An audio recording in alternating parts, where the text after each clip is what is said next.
നമ പാർവതീപതേ ഹര ഹര മഹാദേവ് ഹര ഹര മഹാദേവ് ഹര ഹര മഹാദേവ്.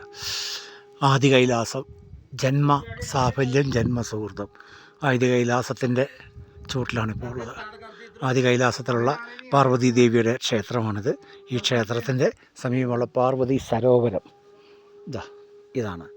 വളരെ അപൂർവമായി ഐതിഹ്യങ്ങളിലൊക്കെ പറഞ്ഞിട്ടുള്ള പാർവതി സരോവരമാണിത്. ഇത് ഒരു മിത്താണെന്നും ഇങ്ങനെയൊരു സാധനം ഇല്ലയെന്നുമൊക്കെ പണ്ട് കാലത്ത് പറഞ്ഞിരുന്നു. കാരണം കാവ്യഭാവനയാണ് മാനസ സരോവരവും പാർവതി സരോവരം എന്നൊക്കെയാണ് പറയാറ്. നമ്മളിതാ ഭഗവാൻ അതിനുള്ള അനുഗ്രഹം തന്നിരിക്കുന്നു.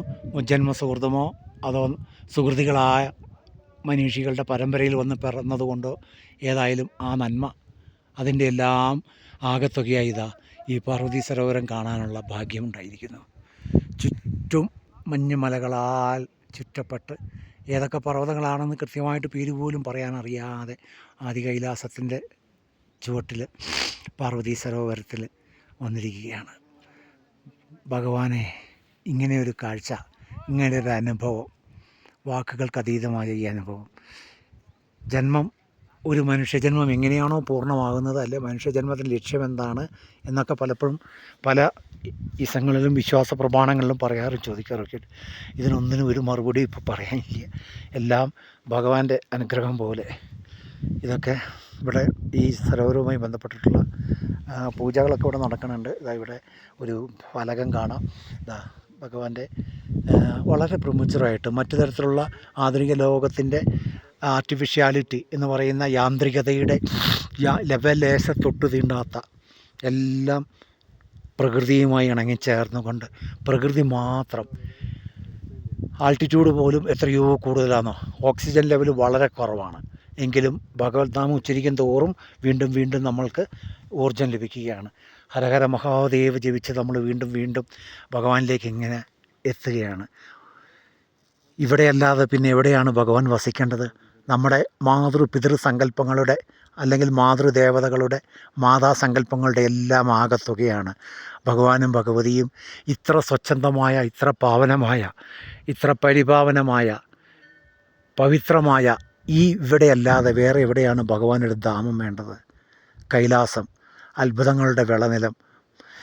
നിങ്ങളുടെ ഏതുവിധ സാങ്കേതികത കൊണ്ടും ആധുനിക ലോകത്തെ ഏതുവിധ യാന്ത്രികത കൊണ്ടും അളക്കാൻ പറ്റാത്ത, നേരിട്ട് മാത്രം അനുഭവിച്ചറിയേണ്ട ഒരു മനുഷ്യനെ, ആ മനുഷ്യനെ അവൻ്റെ ഏതൊരു സമയത്തും ഇവിടെ എത്തിക്കഴിയുമ്പോൾ ഒരു ട്രാൻസ്ഫോർമേഷൻ, ഒരു മാറ്റമാണ്. ഇവിടെ വന്ന് ഈ 5-10 മിനിറ്റ് ഇവിടുത്തെ ഈ വായു ശ്വസിച്ച് ഈ പുണ്യഭൂമിയിലൂടെ നടന്ന് ഈ കാഴ്ചകളൊക്കെ കണ്ട് മനവും ഒപ്പം തന്നെ നമ്മുടെ ധിഷണയും ജീവനും നിറയുകയാണ്. ഇവിടെ വരാൻ പറ്റിയ എല്ലാ ഭക്തർന്നോ അല്ലെങ്കിൽ ആ സുഹൃതികൾക്ക് എല്ലാവർക്കും ഭഗവാന്റെ എല്ലാവിധ അനുഗ്രഹങ്ങളും ഉണ്ടാവട്ടെ. ഭഗവാനെ, ഓം നമ ശിവായ, ഓം നമ ശിവായ. എത്ര കണ്ടിട്ടും കാഴ്ചകൾ മതിയാവുന്നില്ല, എത്ര കണ്ടിട്ടും മതിയാകുന്നുമില്ല. കൈലാസനാഥനെ കണ്ടില്ലേ? ഇതിൽ കൂടുതൽ എന്തൊരു സുഹൃതം, ഇതിൽ കൂടുതൽ എന്ത് വേണം? ഈ ഒരു ജന്മം, ഒരു മനുഷ്യജന്മം പൂർണ്ണമാകുന്നത് എങ്ങനെയെന്ന് തന്ത്രജ്ഞാനികളും പല വിധത്തിലുള്ള വിചാരധാരകളും നമ്മുടെ ഉള്ള നാടാണ് ഭാരതം. ആ ഭാരതത്തിൽ അച്ഛനെയും അമ്മയെയും കുടിയിരുത്താൻ ഇത്രയേറെ പ്രഗത്ഭമായ, ഇത്ര പവിത്രമായ, പുണ്യമായ, പാവനമായ മറ്റൊരിടം ഭൂമിയിൽ എവിടെയാണുള്ളത്? ഇത് തന്നെയാണ് കൈലാസം. അതുതന്നെയാണ് കൈലാസത്തിൻ്റെ പ്രത്യേകതയും പ്രസക്തിയും. ഓം നമ ശിവായ, ഓം നമ ശിവായ, ഓം നമ ശിവായ, ഓം നമ ശിവായ.